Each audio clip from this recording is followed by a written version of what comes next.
네, 하나님의 은혜로 로마서를 기록한 사람은 사도 바울입니다. 사도 바울이 예수 그리스도를 믿는다는 이유로 모질고 극심한 고난을 계속적으로 겪으면서도 예수 그리스도의 십자가 복음과 부활의 복음을 포기하지 않고 끝까지 달려갈 수 있었던 원동력은 무엇이었을까요? 그것은 바로 하나님의 사랑에 대한 확신 때문이었습니다. 하나님의 사랑을 그는 믿음으로 확신했기 때문에 그는 모진 고난과 고통을 이기고 한 걸음 한 걸음 나아갈 수가 있었던 것입니다. 그래서 오늘 우리의 본 로마서 8장 37절 말씀에서 사도 바울은 이렇게 믿음으로 고백합니다. 그러나 이 모든 일에 우리를 사랑하시는 이로 말미암아 우리가 넉넉히 이기느니라. 간신히 이기는 것, 겨우 이기는 것이 아니라 넉넉히 이긴다고 그는 분명히 고백합니다. 나를 사랑하시는 그분, 우리를 사랑하시는 그분의 사랑으로 인해서 넉넉히 이긴다는 것입니다. 독생자 예수 그리스도를 우리에게 내어주시기까지 우리를 사랑하신 그 십자가의 사랑으로 말미암아 넉넉히 이긴다는 것입니다.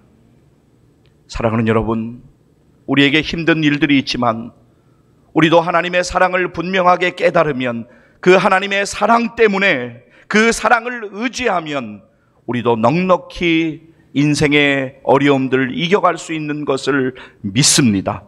본문 로마서 8장 37절 말씀, 이제 여러분과 함께 우리의 고백으로 믿음으로 함께 읽도록 하겠습니다. 그러나 이 모든 일에 우리를 사랑하시는 이로 말미암아 우리가 넉넉히 이기느니라. 아멘. 자, 여러분 37절 말씀 다시 한 번만 우리의 믿음의 고백으로 다시 읽도록 합니다. 함께 읽습니다. 그러나 이 모든 일에 우리를 사랑하신 이로 말미암아 우리가 넉넉히 이기느니라. 할렐루야. 사랑하는 여러분, 잠깐 고개를 드셔서 제 말을 들어보시기를 바랍니다. 우리가 신앙생활하다가, 우리가 믿음 생활하다가 슬럼프를 경험하는 순간이 분명히 있습니다. 우리가 마주하고 감당해야 되는 현실이 너무나 힘들어서 하나님께 나아가는 것조차 힘겹게 느껴질 때가 분명히 있습니다. 재정의 어려움과 건강의 연약함과 관계의 복잡함 속에서 정신없이 살아가야 하는 때가 분명히 있습니다. 예수 믿는 믿음 지키려고 하다가 오히려 억울하게 어려움을 당하고 좌절하는 시간들이 분명히 있습니다. 기도를 한다고 했는데 길은 보이지 않고 안개가 짙게 낀 것처럼, 그래서 하나님의 뜻을 잘 알지 못하겠고 짙은 안개가 낀 캄캄한 터널을 혼자 걷는 듯한 그러한 시간을 지나는 때도 분명히 있습니다. 다른 사람은 그럭저럭 잘 사는 것 같은데, 아니 나를 빼고 다른 사람들은 다 행복하게 사는 것 같은데 나만 홀로 외로이 삶의 사투를 벌인 것 같은 어두운 밤을 보내는 때도 우리에게는 있습니다. 신앙생활의 회의가 깊이 느껴지고 누구에게도 다 말하지 못하는 영적인 방황의 시간을 경험하는 때도 있습니다.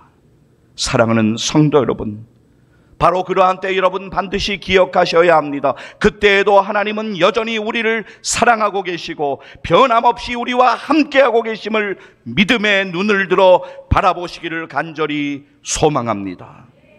우리를 향하신 그 사랑, 어떤 사랑입니까? 예수 그리스도를 우리에게 내어주시기까지 우리를 사랑하신 그 십자가의 놀라운 사랑, 그 무엇도, 그 누구도 우리를 향한 예수 그리스도 안에 있는 하나님의 사랑에서 우리를 절대로 끊을 수 없다고 오늘 성경은 우리에게 분명하게 말씀합니다. 오늘 우리의 본문 로마서 8장 35절 말씀을 보십시오. 누가 우리를 그리스도의 사랑에서 끊으리요? 환난이나 곤고나 박해나 기근이나 적신이나 위험이나 칼이라. 그리고 여러분, 오늘 우리의 본문 38절 39절 말씀을 주목하여 여러분 보셔야 합니다. 그리고 믿음으로 붙잡으셔야 합니다. 내가 확신하노니 사망이나 생명이나 천사들이나 권세자들이나 현재일이나 장래일이나 능력이나 높음이나 깊음이나 다른 어떤 피조물이라도 우리 주 그리스도 예수 안에 있는 하나님의 사랑에서 끊을 수 없으리라. 할렐루야. 여러분, 말씀을 주목하여 보시기를 바랍니다. 자, 38절 말씀의 맨 앞부분을 보십시오. 내가 확신하노니. 자, 사도 바울은 무엇을 확신한다는 말입니까? 그것은 우리 주 그리스도 예수 안에 있는 하나님의 사랑에 대한 확신입니다. 여러분, 우리에게 두려운 일들이 많이 있지만 우리에게 믿음의 확신이 분명하게 있으면 그 두려운 일들을 믿음으로 하나님의 은혜로 이겨갈 수가 있습니다. 여러분, 저와 여러분은 너무나도 연약합니다. 이것을 오늘 다시 우리는 인정해야 합니다. 잠깐 은혜 받고 어떤 일이 내 생각대로 풀리면 바로 교만하고 많은 그런 성정을 가진 사람들이 바로 우리입니다. 그러나 내가 상처받고 내가 생각한 대로 일이 잘 풀리지 않으면 하나님을 원망합니다. 그래서 나를 향하신 하나님의 사랑을 의심할 때가 있습니다. 사랑하는 성도 여러분, 여러분을 향하신 하나님의 사랑을 의심하지 마십시오. 하나님은 우리의 모습 이대로 사랑해 주십니다. 바로 오늘 연약하고 하나님 앞에 너무나 부끄러운 이 모습 이대로 우리를 여전히 사랑해 주십니다. 아버지의 품으로 돌아오는 인생의 탕자들을 안아주시고 만져주시고 회복시켜주시고 끝까지 사랑하시는 그 하나님의 사랑을 오늘 믿음의 눈을 들어 바라보시기를 간절히 축복합니다. 누가복음 15장을 보면 여러분이 잘 알고 있는 탕자의 비유가 나옵니다. 둘째 아들은 미리 아버지의 재산을 요구했고 그에게 돌아올 분깃을 받아서 먼 나라로 갑니다. 허랑방탕하여서 그 재물을 다 낭비합니다. 이제는 거지 신세가 된 둘째 아들은 탕자가 되어 아버지께로 돌아오기를 작정하고 돌아오기를 시작합니다. 누가 시킨 것도 아닙니다. 본인이 허랑방탕한 삶을 살다가 인생의 한계 상황 앞에서 아버지께로 돌아오는 상황입니다. 네, 여러분, 보통의 아버지 같으면 자신의 재산을 축내고 당시의 상황 가운데 말도 할 수 없는 그러한 불효를 저지르고 거지 같은 모습으로 돌아오는 아들을 어떻게 대할까요? 아마도 꼴 좋다, 내가 뭐라고 했냐, 이 녀석아 그래 무슨 낯짝으로 집으로 지금 돌아오는 거냐, 그렇게 말하면서 화를 낼 수도 있습니다. 그러나 탕자의 아버지는 달랐습니다. 집을 나간 자식이 이제나 저제나 돌아올까 틈틈이 집에서도 먼 곳을 주시하고 있었습니다. 자, 여러분, 제가 한 구절을 읽어드릴 텐데요. 이 구절을 보면 아버지가 탕자를 매일같이 기다렸다는 사실을 알 수가 있습니다. 누가복음 15장 20절 제가 읽어드립니다. 이에 일어나서 아버지께로 돌아가니라. 아직도 거리가 먼데 아버지가 그를 보고 측은히 여겨 달려가 목을 안고 입을 맞추니. 아버지는 멀리서 돌아오는 아들을 발견하고는 달려가 목을 안고 입을 맞춥니다. 그리고는 살찐 송아지를 잡아 잔치를 베풀어 주십니다. 여러분, 절대로 오늘 잊지 마시기를 바랍니다. 그리고 일평생 가운데 잊지 마시기를 간절히 소망합니다. 하나님은 우리를 절대로 포기하지 않으시고 기다리시는 하나님 아버지신 것을 믿습니다. 사랑하는 여러분, 오늘도 성령님이 말할 수 없는 탄식으로 인생의 곁길로 걸어가고 있는 우리들을 위하여 탄식하며 기도하고 계심을 믿으십니까? 여러분에게 이 시간 진지하게 질문 하나 드리고 싶습니다. 오늘 여러분은 하나님께로부터 멀리 있습니까? 아니면 하나님께 가까이 있습니까? 여러분, 가만히 생각을 해보면 저를 포함해서 여기에 있는 우리 모두는, 또 영상으로 함께 예배드리시는 여러분 모두는 죄로 인해 다 깨지고 금이 간 인생들입니다. 주님의 사랑의 손길이 아니면 고침받을 수 없는 상처투성이인 우리들을 예수 그리스도께서 사랑의 손길로 붙잡아 주셔서 우리를 치료해 주셨습니다. 사랑하는 여러분, 우리를 사랑하시는 하나님의 사랑은 절대로 우리를 포기하시지 않는 사랑입니다. 자, 사랑하는 여러분, 이제 앞을 보실까요? 제가 여러분에게 물을 때 여러분들이 아멘으로, 믿음으로 크게 대답하시겠습니다. 아멘으로 크게 한번 대답하시겠습니다. 여러분을 살리시기 위해서 십자가에서 지불된 하나님의 사랑과 은혜를 믿으십니까? 예, 제가 두 번째로 물을 텐데요. 여러분 더 크게 아멘으로, 믿음으로 아멘 하고 대답하시기를 바랍니다. 환난이나 권고나 박해나 기근이나 적신이나 위험 속에서도 우리를 사랑하시는 하나님의 사랑으로 인해 결국은 승리하실 것을 믿으십니까?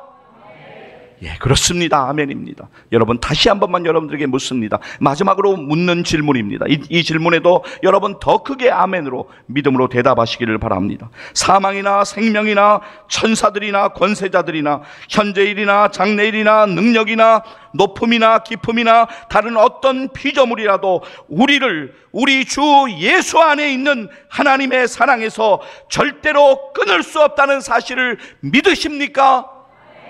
그렇습니다. 여러분, 이 아멘을 기억하셔야 합니다. 여러분, 이제 다시 말씀을 보시겠는데요. 이제 우리가 함께 읽을 이 말씀이 우리의 일평생 가운데, 우리가 기도하는 가운데 기억되는 말씀이기를 원합니다. 그리고 사도 바울의 이 고백이 우리의 동일한 믿음의 고백이 되기를 간절히 소망합니다. 자, 로마서 8장 38절 그리고 39절 말씀 우리 이어서 읽도록 하겠습니다. 내가 확신하노니 사망이나 생명이나 천사들이나 권세자들이나 현재일이나 장래일이나 능력이나 높음이나 깊음이나 다른 어떤 피조물이라도 우리를 우리 주 그리스도 예수 안에 있는 하나님의 사랑에서 끊을 수 없으리라. 아멘. 시편 23편에서 여러분 다윗의 고백을 아마 기억하실 것입니다. 화면 보실까요? 시편 23편 4절 말씀, 다윗의 믿음의 고백, 우리의 고백 되기를 원합니다. 함께 읽겠습니다. 내가 사망의 음침한 골짜기로 다닐지라도 해를 두려워하지 않을 것은 주께서 나와 함께 하심이라. 주의 지팡이와 막대기가 나를 안위하시나이다. 아멘. 할렐루야. 하나님은 여러분을 사랑하십니다. 여러분 아멘이십니까? 그 사랑을 기억하셔야 돼요. 어떻게 사랑하셨습니까? 예수 그리스도를 우리에게 주시기까지 그 십자가 사랑으로 우리를 사랑하셨습니다. 그 사랑을 오늘 우리는 믿음으로 붙들어야 합니다. 저 유명한 빙점의 작가인 일본의 미우라 아야코, 평생 질병을 안고 살았습니다. 24살 때 폐결핵이 걸려서 13년 동안 침대에서 생활했어야 했습니다. 인생의 황금기를 13년 동안 폐결핵으로 고생을 했습니다. 폐결핵이 회복되어 결혼도 했지만 그 이후에 결핵성 척추염, 파킨슨병, 직장암에 걸려서 고통의 시간을 경험합니다. 1999년 77세의 일기로 하나님의 부르심을 받을 때까지 미우라 아야코의 인생은 고통의 연속이었습니다. 그러나 미우라 아야코는 고통 속에서 하나님을 바라봅니다. 그리고 하나님을 의지합니다. 그리고는 보석 같은 작품들을 써내려가기 시작합니다. 미우라 아야코는 아프지 않으면 이라고 하는 제목의 시를 날마다 기억하고 암송했다고 합니다. 아프지 않으면 드리지 못할 기도가 있다. 아프지 않으면 듣지 못할 말씀이 있다. 아프지 않으면 접근하지 못할 장소가 있다. 아프지 않으면 우르러 뵙지 못할 얼굴이 있다. 아프지 않으면 나는 인간일 수 없다. 미우라 야고는 분명하게 믿음으로 고백했습니다. 그녀의 인생 가운데 아픔과 고통과 눈물이 있었기 때문에 하나님을 향하여 간절히 기도했고, 하나님의 은혜에 대한 감사가 있었고, 하나님을 향하여 믿음으로 찬양할 수 있다고 미우라 야고는 그렇게 고백했습니다. 성경의 말씀을 들어보십시오. 시편 기자는 이렇게 고백합니다. 시편 119편 67절 말씀입니다. 고난당하기 전에는 내가 그릇 행하였더니 이제는 주의 말씀을 지키겠나이다. 시편 119편 71절 말씀입니다. 고난당한 것이 내게 유익이라 이로 말미암아 내가 주의 율례들을 배우게 되었나이다. 사랑하는 성도 여러분, 천국 가는 그날까지, 하나님이 우리를 부르시는 그날까지 우리들이 두 발을 이 땅에 내리고 살아가는 인생의 시간 가운데 우리의 인생의 날에는 눈물도 분명히 있고, 비바람 부는 날도 있고, 낙심되는 날도 있고, 외로운 날도 있고, 서러운 날도 있고, 좌절되는 날도 분명하게 있습니다. 심지어 모든 것을 내려놓고 포기하고 싶은 그런 마음이 드는 힘겨운 순간도 우리들에게는 분명하게 있습니다. 그러나 사랑하는 성도 여러분, 여러분 오늘 말씀을 붙들고 반드시 일평생 기억하시기를 바랍니다. 여러분은 혼자가 아닙니다. 하나님께서 여러분을 사랑하십니다. 하나님께서 여러분과 함께 하십니다. 여러분을 사랑하시는 우리 주 예수 그리스도 안에 있는 하나님의 사랑을 의지하십시오. 여러분, 무엇을 의지하고 있습니까? 여러분, 이제 제가 여러분들에게 이제 선포할 텐데, 여러분들이 믿음으로 아멘으로 크게 3번 대답하시고 말씀을 맺도록 하겠습니다. 하나님의 사랑을 의지하십시오. 하나님의 사랑을 의지하십시오. 하나님의 사랑을 의지하십시오. 기도하시겠습니다.